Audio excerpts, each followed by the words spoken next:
Track Survivors, Episode 7, Season 4, Surviving the Season. I am Adam in the Baywater Studios in Tampa, Florida. Greg is here. Yo, what up? What is happening? Draft is over. In the books. How do you feel? Draft is in the books. Definitely not as exciting as last year for me. No, I mean, this is sort of, last year we were still putting the pieces together, and now, you know, we're just filling in the edges here. We're framing it. You know, we're framing the picture at this point. It's good to go. You know, we're the house has been built. You know, we set the foundation. The house has been built, and now we're buying furniture for it. Yeah, Browns had 7 picks, 1 on the offensive side. Drew Forbes, the tackle/guard out of Southeast Missouri State in the 6th round. Browns waited a long time to even look at the other side of the ball there. All defense. Yeah, not surprising. Yeah, I think we definitely felt that's the way it was going to go. I mean, I've seen plenty of mock drafts where it's just all defense. And, you know, I definitely had that feeling going in. We're set at wide receiver. I thought maybe there's an outside chance they take a tight end later, but I think they ended up picking one up on undrafted guy. The one position would have been tackle. I don't think the board necessarily fell the way that they were, you know, for them to be able to take one of those tackles that they liked. I think there was a couple times they were probably thinking that a guy might be falling to him, and then it didn't happen. And then, you know, they end up going the way of the Packers there with James Campen, the offensive line coach, who is, you know, they're going to bring in a guy super athletic, and they are going to let him learn from one of the best offensive line coaches in the league, and then hopefully develop. You know, it didn't really surprise me. I think we were expecting a ton of defense, and we got a lot of defense. Yeah, sort of went that way. I thought corner was in play there with their first pick. How about we start right there? All right. Browns were supposed to have the 17th pick in the 2nd round. They traded up 3 spots. I think they gave a 5th round pick away. How'd that look on your chart that you have next to your bed that you sleep next to every night? Yeah, I was right on the money. Okay. They needed like 30 points of value to move up. I think that pick was worth 33.5 points, so pretty fair trade for both sides. Yeah, I think what was it, like the night before the draft, we were kind of talking about the corners, where they would be valued, and we came sort of to the conclusion like none of these guys should be drafted. You know, if they're going to get drafted in the 1st round, it's going to be late. And that's the way it ended up kind of falling. The guy that I had liked best was DeAndre Baker, who went to the Giants, like 31 or maybe 29, something like that.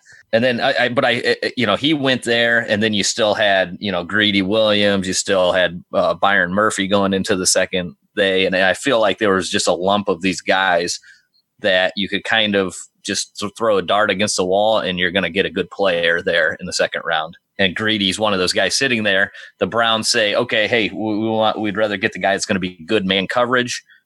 He's got a ton of press experience in college. Let's get him, put him opposite of Denzel Ward, who's a little bit smaller. We'll get Greedy, who's got a little bit of length to him. Maybe that would be better for him to match up with, you know, if we're playing Julio Jones, Greedy will have Julio Jones. And then on the other side, you know, Denzel Ward will be getting, what's his name that they draft, Ridley, who they drafted last year, who fits his stature a little bit more.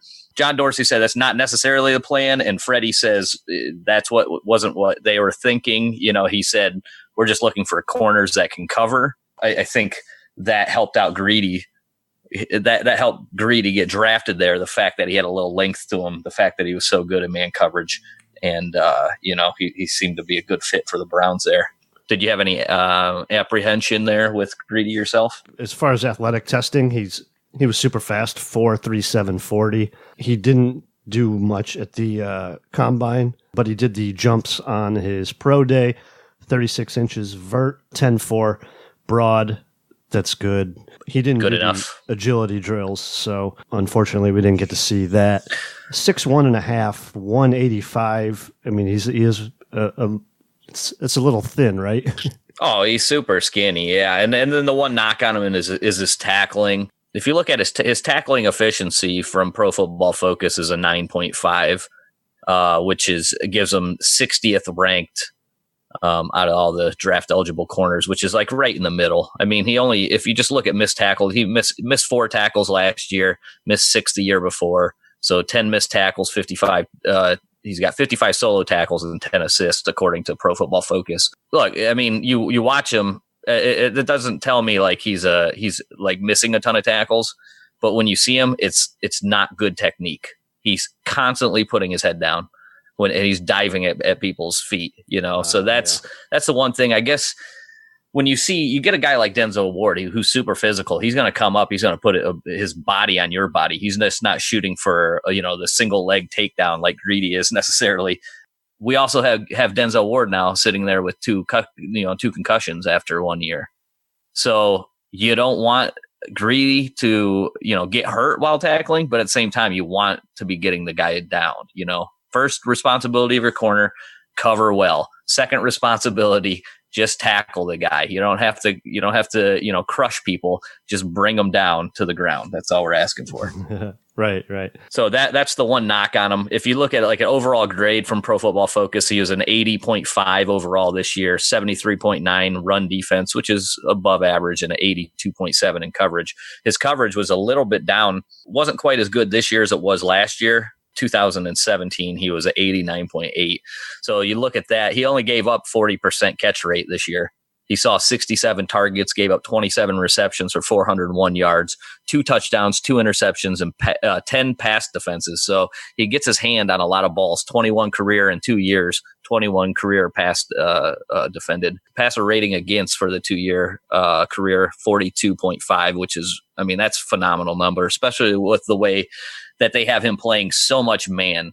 They're not, it's not like he's giving you those easy throws in front of him. He's sitting back in like a cover 3 or anything. Like, you have to go earn it against him. And he's showing that, it's going to be tough to get easy yardage on Greedy Williams. So that's a good sign for the Browns for sure. Yeah. He's also young. He's only 21 and a half. He's a redshirt sophomore. So just 2 years there in LSU. Yeah, and like, where do you think he fits in right away? I would suppose he would play behind Mitchell.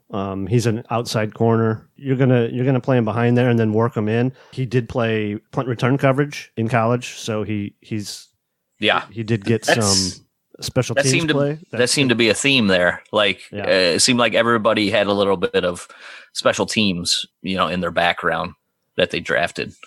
Yeah, and I think the Browns going to get a safety later, and they brought in a couple corners on UDFA status. They're definitely looking to have more guys back there to compete. Probably looking to either move on from TJ Carey's like $9 million number next year.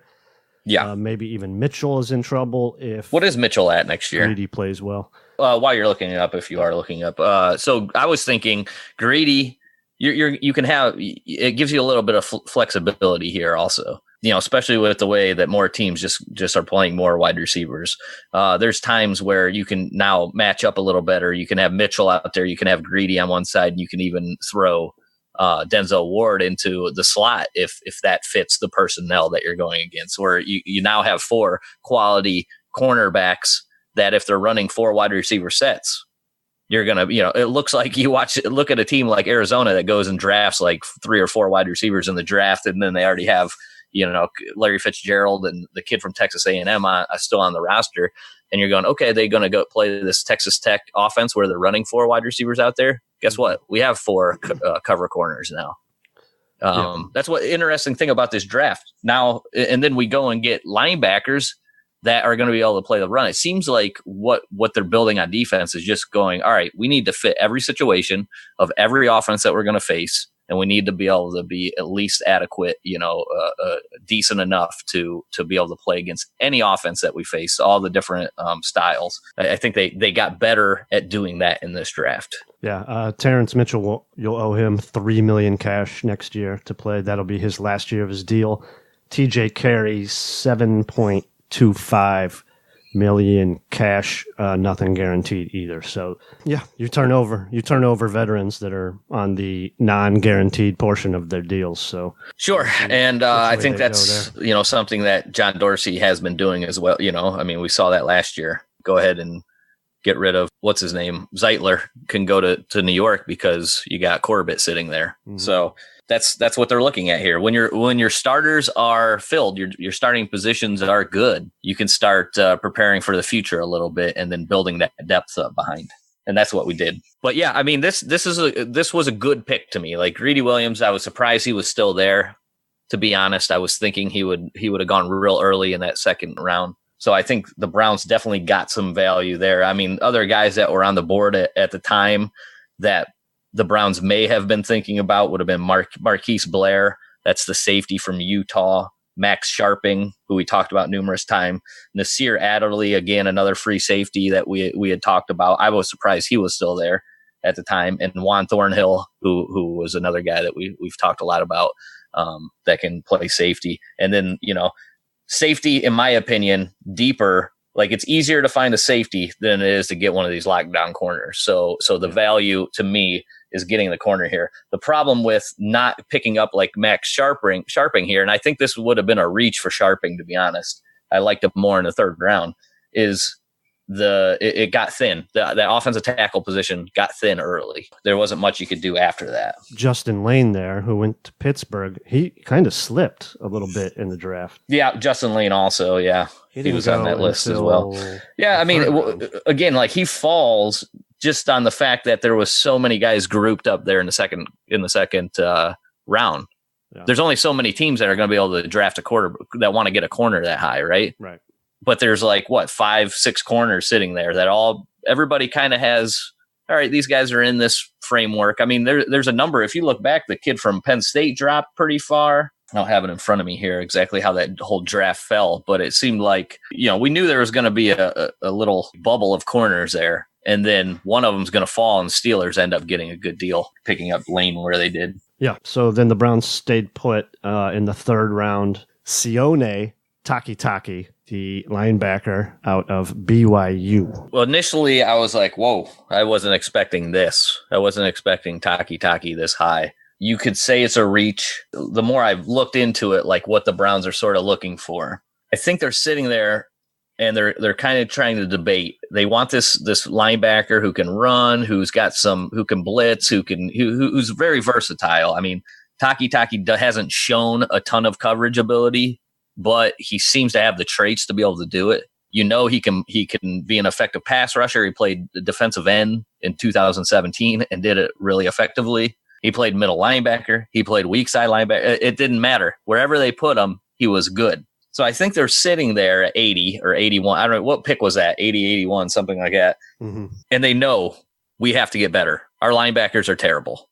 We have literally one linebacker that is worth a shit on this team, and his name is Joe Schobert. That's it. Outside of him, we're not good. We have to get better there. And I think they're probably looking at Cody Barton from Utah and Takitaki from BYU. And they go, after that, there's a real drop-off. This was my thinking after I went back. And so we have to get one of these guys. We want one of these guys. It's almost like the two Devons. Devin White, Devin Bush go early, go by pick 10, because there's a real drop-off at that middle linebacker position after that. So you have to get them when you can get them. And I think that's the Browns thinking. Like, we like this guy. It might be a little bit high, but we really like him. We like his style, and we need a guy that can do the things that he does.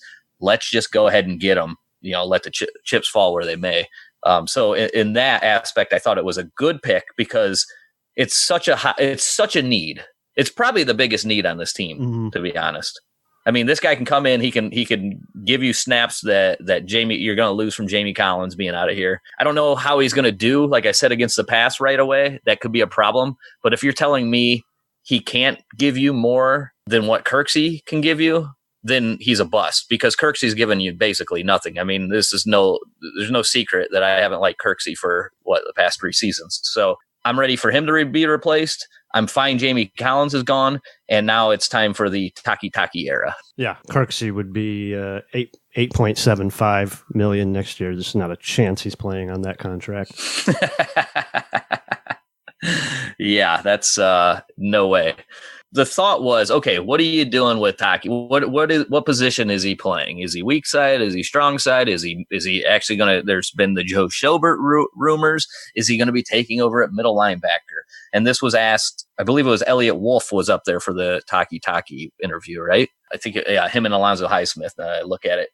So they asked them about it, and he was saying Steve Wilkes' defense is the linebackers are relatively interchangeable.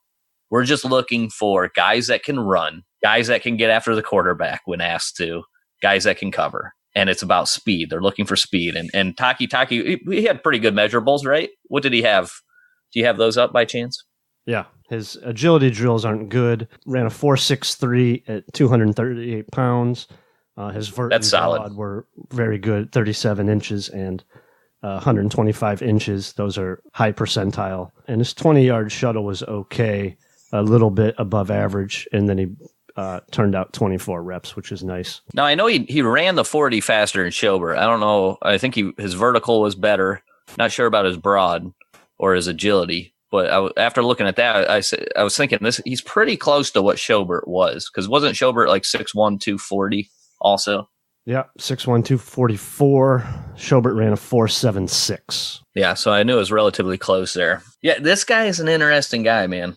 Like at first glance, I was like, really? This high? This seems really high for him. But then, like I said, once I started breaking it down, it made a lot more sense because this is sort of where you're hitting need, right? You're hitting need more than maybe going for like the best player available there because Justin Lane was still on the board at the time. Yeah. But we're done. Like we're not after Greedy Williams. We're not going for another corner, are we? No, no. Justin Lane's a better value there. And then like another guy, Kalen Saunders, I thought was another guy that the Browns could be looking at there. They don't even add a defensive tackle in the draft, which was kind of surprising. But I thought he would have been one that they're also looking at. And then, like I mentioned, Cody Barton was the other guy that was available at the time. And then they were probably comparing these two, Taki and Barton. We'll go with Taki. I like it. Let's look at a couple of the PFF grades. He was an 82.7 overall this year. And he was asked, like I said, to do multiple things. He rushed the passer from the edge spot. He played some middle linebacker. He played some weak side. His pass rush wasn't as good this year as it was the year before. In 2017, he actually had 6 sacks, 12 QB hits, and 27 hurries. And then this year, since he wasn't asked to do it as much, he only had 3 sacks, 2 QB hits, and 9 hurries, but still got it done. Run defense, 88.6 this year. So that was his bread and butter, playing the run, playing it well. PFF has him down for 89 solo tackles, 28 assists. The one negative would be 21 missed tackles. Hopefully he can clean that up a bit, but he's just a tackling machine. That's the one thing that was brought up often when they talked about him. Toughness, right? Toughness was the other thing. This kid's he's just tough. He graded decent in coverage this year, 75.9, but when I'm watching it, they're not asking him to do much. He's just dropping into shallow zones. He's not really, I think I've only watched 3 games from 2018, but it's not like they're having him go, all right, the running back's going on wheel routes and he's chasing him down man on man or something like that. There just was a lot of simple concepts. So that's something that he's going to have to show. That's what you kind of expect. There's just not a lot of super complex stuff that, these linebackers being asked to do in college. Is there going to be a bit of a learning curve for him? Probably. Is he going to be able to contribute day one as like a coverage linebacker? Probably not. But, I think he has the skills and he obviously has the athletic ability to be able to handle that workload if he can show that he can do it. Anything else there? No, that's about it. What do you think his ultimate? Because I was thinking about this. Like we have one, you just talked about Kirksey's. He's going to be, off the books next year. And then 2, you have Joe Schobert sitting there, who you're either going to have to pay or you're going to have to figure out something to do with him. And where do you think Taki comes in?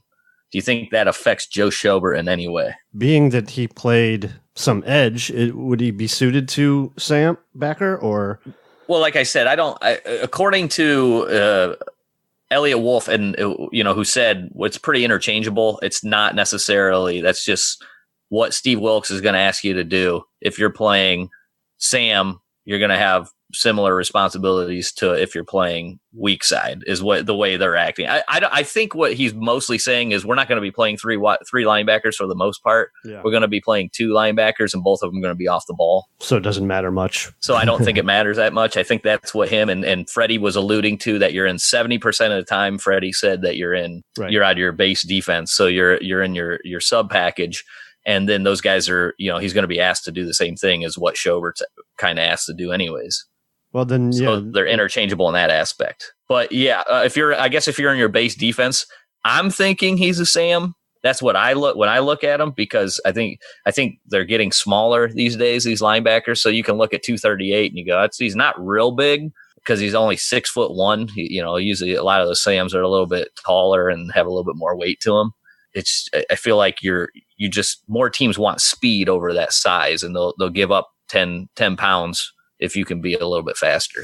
Yeah, then I would say it directly affects Schobert and Kirksey, both of the linebackers that they took. If you're looking to have 2 guys on the field and then running around with more secondary players, that only makes sense that you're not going to want to pay Schobert a lot of money if you can get it here. Sure. Oh, yeah. Maybe not as Definitely good, not. But that's... we're going to have to come to the realization as Browns fans that we're not going to be able to keep this whole team together. And, right. So somebody's going to be gone, right?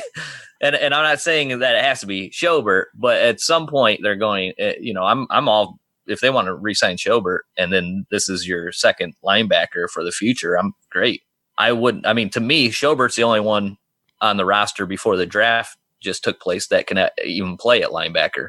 Jannard Avery, to me, is just an edge guy. Like what he did when they put him at linebacker last year was, he just, I don't think that's ultimately where he's going to be good at, where he's going to be at his best. His best is, go and get in that sub package and rush the quarterback. This guy gives you a little bit more versatility than what you can get from Avery, Mm-hmm. So you're better there. If you're talking Jannard Avery was your Sam backer before the draft, and this is your Sam's in your base package backer now, you've upgraded the Sam position.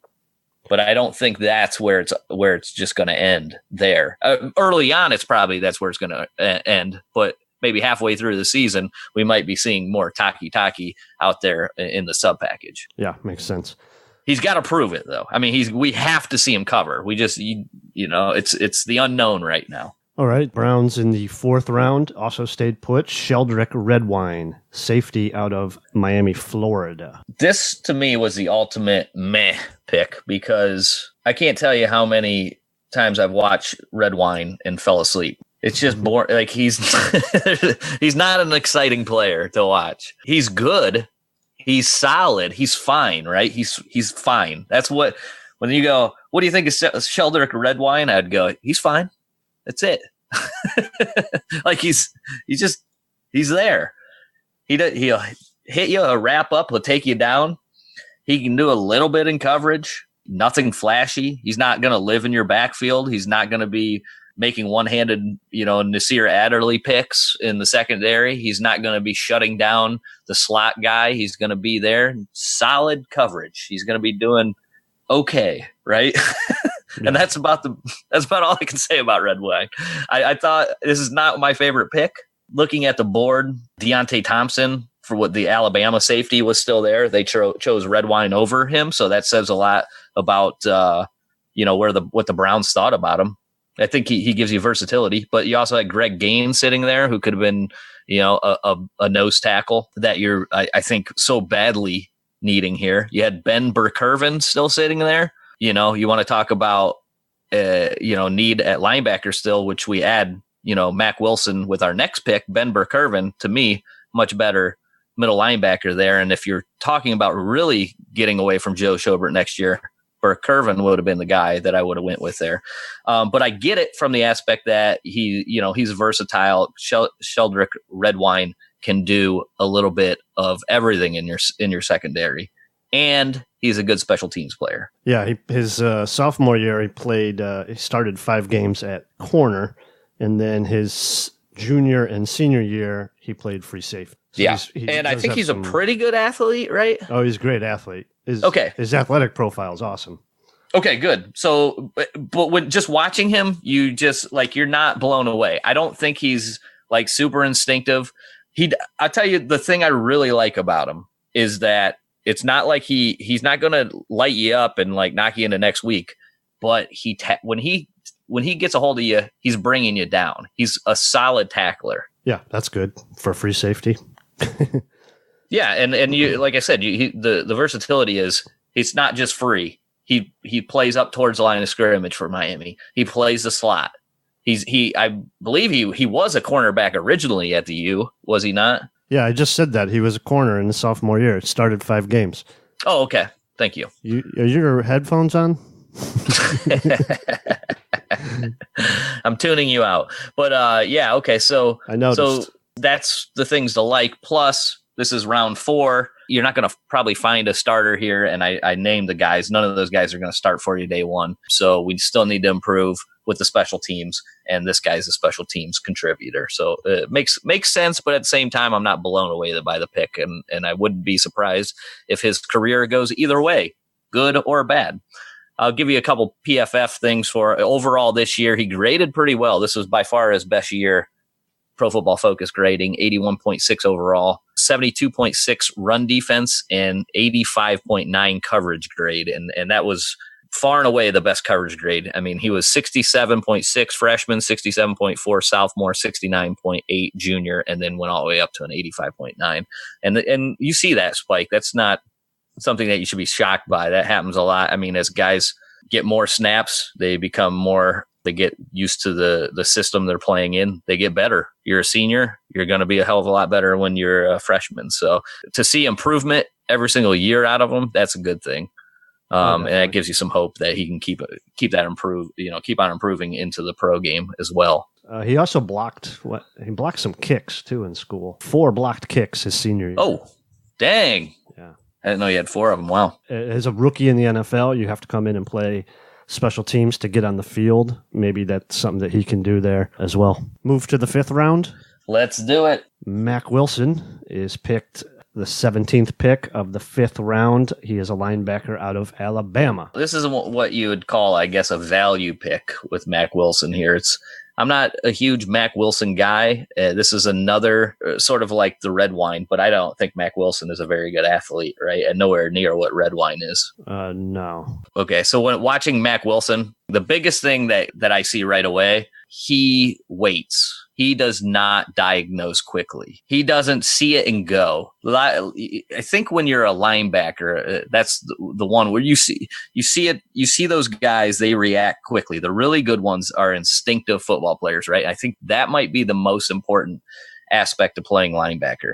I don't know if it's because Mac Wilson really hasn't had a ton of snaps until this year. This was by far the most, he's sort of a one-year wonder. In that respect, it was the most snaps he played by far this year. That could have something to do with it, but he has to see it actually happen in front of him before he reacts to it. That is, to me, that's a problem. That's something he has to improve on, and especially when he's not the kind of athlete, that the top tier guys are going to be. Just being an average athlete. Now you're having to make up another half step because you're just not as quick as the other guys. Where I think Mac Wilson is good at, and I can see him improving, is at coverage. I think he does a nice job in coverage. You see a couple of his interceptions, and sometimes like these college interceptions, the quarterbacks are just so terrible in college. Sometimes it's hard to look at an interception and go, the guy really deserved that one, right? Because they just throw it right to him sometimes. But Mac Wilson has a couple interceptions where he deserves it because he earns them, right? Like he's going and getting the ball. So I think the Browns are looking, hey, it's 5th round. We still got to add depth to this position. We don't know where we're going to be at next year with it. This kid shows a glimpse that he can do things in coverage that you have to be able to do in this league. And he's average in all the other aspects of it. He's just average. Maybe we can get him better. Maybe the more practice time this guy has, the more snaps he can see, maybe we can improve him. And he's only 21 years old. Maybe that leaves a little bit of room to grow. Yeah, he's young. What are his athletic results? Alabama players never do anything at the combine. He did everything at the pro day. 4.70 on his 40. 30. He's like 240 pounds, though, right? Yeah. Like, he's pretty solid. 6'1", 240. Yeah, that's good size. 33-inch vert, 10-foot broad. That's fine. 4.5 in the short shuttle and a 7.2 3-cone. That's fairly average, I guess. Yeah. I mean, he's not horrible athlete. No. He's just bleh. Yeah, okay. I'm fine. Yeah. So, it's a solid pick in that you're getting in the 5th round. I don't love it. I thought Blake Cashman was still sitting there. I mean, I brought it up. I'm a Blake Cashman fan, which is funny. You remember we were talking about Blake Cashman with Pete? And I was like, I don't know, man. He just seems like he would really fit Greg Williams' defense. And you see who drafted him? The Jets. That's funny. Because Greg Williams is blitzing his linebacker so often. Blake Cashman excelled at that. Two guys that were there that the Browns could have thought about was Daylon Mack, the nose tackle from Texas A&M. He went to the Ravens. I thought that was a guy that we could add that would really bolster that. He's really just a run stop guy. He's not going to give you anything in pass rush, but you're talking about 5th round. That's where you're going to get your run stoppers, right? 5th round. That's value to me. I think the Ravens actually got a nice little player because he gets decent enough push, in the pass game. If they are passing, he can actually push his guy back into the quarterback, which helps a little bit. And a guy who I fell out of love with, I liked him at the beginning, but the more I watched him and more after his testing, Charles Omenihu, I just don't think he fits what the Browns are trying to do, but that was another player that was available that they could have been looking at instead of Mack Wilson. So, I probably would have went Blake Cashman. I probably would have went Daylon Mack before Mack Wilson, but I'm not, outside of those guys, I think it's a pretty good value pick. All right. I agree with you. Let's move on. Still in the 5th round, the Josh Gordon pick that we received from the Patriots was the 32nd pick in the 5th. Browns took the kicker out of Oklahoma, Austin Seibert. Yeah. I mean, how can't you love this pick, right? I don't know about drafting kickers, but... What? This is a 3-tooled kicker, Adam. He gives you field goals. He gives you kickoffs, punt ability, big leg, proper leg whip technique. I think he's got good hip rotation, help him maximize the distance. I think perfect snap to foot duration. Meets the NFL average of 0.5 seconds. Happy with that. He's got enough hang time on the kickoffs. He uses the dead eye technique I like when he's kicking field goals. That's where you close one eye, put your hand up, and then you aim it. Oh, I like that. Gives you perfect aiming. Mm-hmm. All the greats use that technique, I believe. Yeah, coverage. I mean, high enough kickoffs where the coverage can run under. He gets a ton of power. That's good. Punting technique is raw, but he uses proper leg extension and spin. I mean, this is my kind of kicker right here. He's talking about. They said when they asked him about it, they're like, "Hey, what can you tell him about this?" They're like, "This is one of the most competitive kickers we've ever met." Like this guy. What's he over there talking shit to the other kickers before the game? Yeah. Like, oh yeah, watch my leg. Hey, check out this leg, buddy. You think you're good? You think you're good? See who can kick higher. I got him down. The con in a scouting report was he thinks he's equal to all the other players on the team. What? And he's just a kicker, so he's going to have to get over that. Wow. Does PFF have grades for kickers, or no? I completely made up that whole thing because I have no clue anything about it. This guy's a fucking kicker. What do we care? That was pretty well done, though. Thank you. Competition in for Greg Joseph, I guess. Yeah. Who? I mean, the problem with his stats is that if you look at it, I think he only had like 4 kicks over 50 yards. Something of that nature, but there is a video online of him kicking like super long field goals, and then they actually talk about him having good leg strength. So I guess if you're going to actually bring him in, he's got to be like today's NFL, right? You have to be able to kick 50-yard field goals like accurately. You have to be good at it. And Greg Joseph just really, he's scary from any distance. So if this guy can just come in and just kick accurately and then also give you a good leg, and it proves to be better than Greg Joseph, fantastic. Then it's worth your fifth round pick, right? Yeah. If we ever get stopped, I'm surprised that he even tried a kick over 50 at Oklahoma because I don't remember them ever being stopped. So right, who stopped him? Yeah. But yeah, if you're down to the wire, you need someone to knock down a 44-yarder for the win. Like it's got to go in. You got to win those Yeah. games. So Yeah, I really know nothing about this kid, except looking at his stats quickly, and it's like he's got a ton of points. He scored like 499 points or some ridiculous thing like that. He must be good. I mean, he gets a lot of attempts on extra points also because they scored so many touchdowns there. So he seems to be pretty good from there. But whatever, it's a 5th round pick. Honestly, looking at the board, because I was like, God, who do we give up on? I mean, the big one from Browns draft Twitter that everybody loves, Michael Dogby. He never even, I think he went late 7th. And then Cortez Broughton, he was the other guy from Cincinnati. So you're talking about a defensive tackle that didn't get taken, that could have been taken there in the 5th round. That's one of those guys. I don't think they went till the 7th. But when just looking at the board, there wasn't a lot of great players left over here for you to pick. Sure, yeah. And basically, you're kind of throwing out lottery tickets. Yeah. At this point. Actually, when I was looking, I go, what is our best option after that? And it was actually the guy we drafted with our 6th round pick, Drew Forbes. The only thing they messed up is not taking him in the 5th. Right. He is a tackle/guard out of Southeast Missouri State. He was that's our regular pick in the 6th round. Yeah, this guy, I mean, I talked about him a little bit at the beginning. Like I didn't know much about him before. I haven't watched any film of him. I think Pete posted like his athletic profile on there, which was fantastic. I don't know. Do you have that, Adam? I do, yeah. It's pro day. He wasn't invited to the combine. He is 6'4.5", 308 pounds.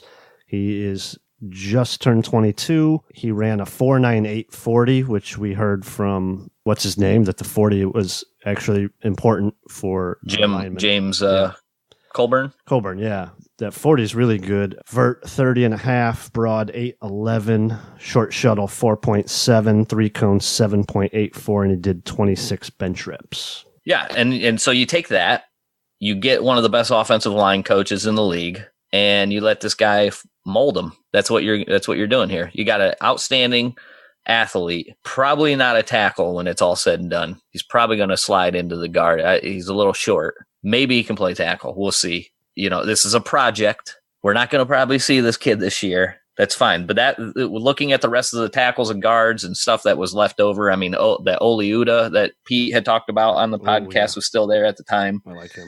There wasn't much outside of that.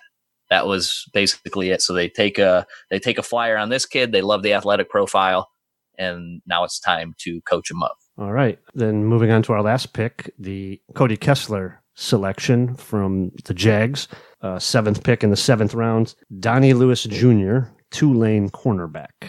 Donnie Lewis Jr., I also had not watched anything about until he was drafted. Dane Brugler actually has him on his, halfway decent on his board, right? 39th overall corner. Yeah, which is, it's draftable. He's almost 23 years old. The downside, and from what I watched him today, it seems like they have him play a number of coverages. I only got to see one game so far. Brugler says that he played a lot of press man. Maybe that's what the Browns, weren't we thinking the Browns are going to play a lot cover 3 this year, but it sure seems like we have a lot of press man corners. I'll take some press man with that defensive line. Yeah. Now the downside of Donnie Lewis is he's got a screw in his foot for some reason. Yeah, I can't seem to find info on the injury. Apparently it's not great, and he could literally start this year on the injured reserve. So he might be redshirting this year. Okay. Which might not so be this bad will for be him. a to be determined pick, Yeah. I would say. No athletic profile. We don't know what we're getting there. He looks decent, but he looks super skinny. He's got good size. What is he, 6'1", 6'2"? No, he's 6 foot, 190. 6 foot 190, but he looks skinny on tape. He does look skinny. Yeah. But we also seem to get a number of skinny guys, corners here. I mean, Greedy Williams couldn't be any skinnier. We'll see there. I mean, we don't really have a lot of roster room anyway. So if this is a guy that has to sit out for the year and they really like and they have, that's fine. Like, we might not need him this year anyways, to be honest. So there you go, Donnie Lewis. You have a spot now. We'll see how it ends up going, but I don't have much to say on that pick. So sort of wrap on the draft. Hopefully we're picking 32 next year. Yeah. What about undrafted guys? It's hard to tell because some of these dudes are signed as undrafted free agents. Some are brought in for tryouts. So I don't have a good list. Do you have a list in front of you? Oh, no. I thought they already... I had one up here. I thought they announced who ours. Quarterback David Blau. Yeah, he's the Purdue quarterback. I think they signed him. He's fine. What do we still, so now our quarterbacks are the quarterback's coach that makes $5 million, Blau, and the kid from SMU. If Baker goes down, we're screwed. And I mean, most teams are going to say that anyways, if their starter goes down, you're screwed. But Garrett Gilbert, Drew Stanton, and David Blau, that's our backup quarterback room. Whew. Rough. It's lacking. One of the other guys was Darren Hall. He's a running back out of Pitt. Yeah, this guy was interesting. I watched some of him in the process up to it, and I'm not surprised that they took a shot at this guy. Now, he wasn't even the starter. Olison, I believe, was the guy's name that might have been the starter. They had another guy who was a good size, and the kid actually got drafted from Pitt in front of him. Bring this up real quick. I wasn't surprised, though, that Dorsey would like this guy because he was one of those guys that breaks tackles and had a good breakaway percentage. He's Darren Hall's 5'11", 217, little bowling ball. He ran a 4.51 40 at his pro day. Solid. 27 bench reps. Come on. Yeah. He's from Youngstown, local kid. Okay. I'm liking this more. Yep. All right. What else you got? He 0 starts his senior year, but carried 153 times for 1,100 yards. Yep, 1,144, 7.5 yards per carry, 630 yards after contact, 4.1 after contact, which is great. 34 missed tackles forced in 153 attempts. That's really good. That puts him at a 83.3% elusive rating, 21st in the class, and his breakaway percentage, which is like 15 yards or more carry, like 15 yards or more on a carry, 56.2 is his percent, and he ranks second in the class. So he was getting all kinds of long runs. He's fumbled one time in 378 carries. Oh, beautiful. 21 touchdowns. Bring him in, maybe competition if, whatever happens with Duke. Coach Kitchen said we signed Kareem Hunt, and then you guys ran that Duke's on the trading block. Yeah. Freddie also said, I don't know where that came from. And I mean, sorry to tell you, Freddie, it came from your GM. It all started right there when he opened up his mouth about it. Yeah. So, I mean, most of these UDFAs, they come in, they're camp dudes. You gotta take 90 dudes into camp. Sure. Some people are going to get hurt. Some teams are going to be dropping, their own players. So there's going to be still some roster movement here, but. Yeah, there was a kid. There was like a defensive end from Oklahoma State who had like terrible. He actually played like 300 snaps one year and had 2 total tackles. Jarrell Owens. Yeah, so I just can't see anything happening with that guy. The other one that was there was another defensive end that didn't seem to be very good. Wyatt Ray out of Boston College. Yeah, he just grading wise from Pro Football Focus was below average. That's not going to cut it. Every single year, he had like 4 years. All below. Yeah, a couple defensive tackles. Gary Moore out of Minnesota. Oh yeah, I had nothing on him at all. 0. A kid out of Arizona State. Subtil, Subtyl. Yeah, that kid. That was like a kid from Haiti or something that went through like the Haiti earthquakes or something and got brought to the U.S. So he has a story behind him. But yeah, I didn't know too much about him either. Yeah, brought in a punter, place kicker. Those could be tryouts again. I'm not sure if they're tryouts or contracts. The punter. Yeah. Oh, he has a nickname, according to one of my friends. I didn't know this. He said, did you know the new punter, the Scottish Hammer? Are you aware of that? No. He is a Scottish Hammer. Great. Oh, man. I hope he punts in a kilt. Well, actually, now that I think about it, I hope he doesn't. Yeah, good point. Yeah. So once we round out some more of this 90 man, we'll cover the 90 man once we sort of. Hey, there was some dude from Miami though that ran. He's a fullback. Something Gray is his last name. Trayon Gray. He weighs 237 pounds and ran a 4.37, and he had like 24 carries this year for 80 yards. And literally one of his highlights on YouTube, it says Trayon Gray 3-yard carry. They cut a highlight for a 3-yard run. I've never seen a 10-minute clip put on YouTube. I'm like, what is this? And that seems to be what he is. He is a 3 yards in a cloud of dust. But he ran a 4.37 at the pro day, which is that's crazy. That doesn't make sense. No, not at all. Seems like he should be playing, linebacker or something, not running back if you can't get more than 3 yards of carry. But like I said, once we get the 90 man together, we'll cover that a little bit more fully. You got anything else? Just that Greedy Williams said that. Did you hear the Greedy? I sent it to you. So Greedy Williams comment when they had him on with the press. They said, "What do you know about Cleveland?" He goes, "I know Cleveland's going to win the Super Bowl."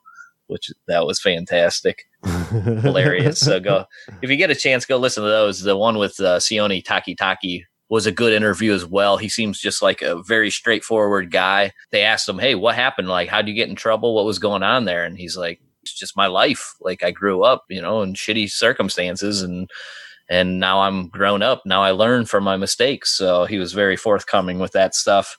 Seems to have a good head on his shoulders now, dealt with some early adversity and has come through it.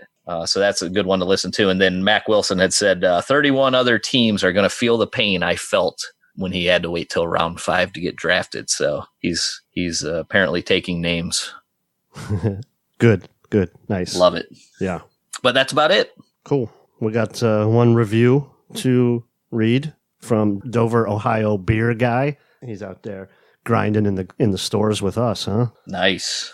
There he is. Dover, Ohio, as me and my wife go once a year to Dover, Ohio. It's a place called Columbia Woodlands, out in the middle of the woods, retreat. If you want to go somewhere with your significant other, look it up. Columbia Woodlands. I'm telling you guys, they don't sponsor us. But now that you said he's from Dover, Ohio, I love it. It's a fantastic place to go. So I love Dover. Great analysis. These guys dig deep into the X's and O's. There's some meat on the bone here from a football standpoint and not just banter. I've been a listener since season 1. Keep it up. Oh, guys. Damn. Survivor. The true survivor. True survivor. Thanks, man. Yeah, appreciate it, dude. You'll probably have this Monday morning. You'll be out slinging some beers. Get that shelf filled up while you're listening. Yeah, it's getting hot. People are going to start drinking more. Yep. All right. That's our weekly jerk ourselves off. Yeah. Great job. Thanks, guys, for the reviews and the ratings. Greg, what is our Twitter? Our Twitter is at STS Podcast, and our email is survivingtheseason@gmail.com. Draft is done. Camp is next. We're getting closer, boys. We're getting closer. How many days away from Super Bowl? Oh, geez. We got to do it. We should do like a calendar where we mark them off. Like we're in prison. Well, we have been for the last 19 years. Yeah, no shit. Thanks, guys. Hashtag Road Redemption. Greg, tell them what we say. Keep on surviving.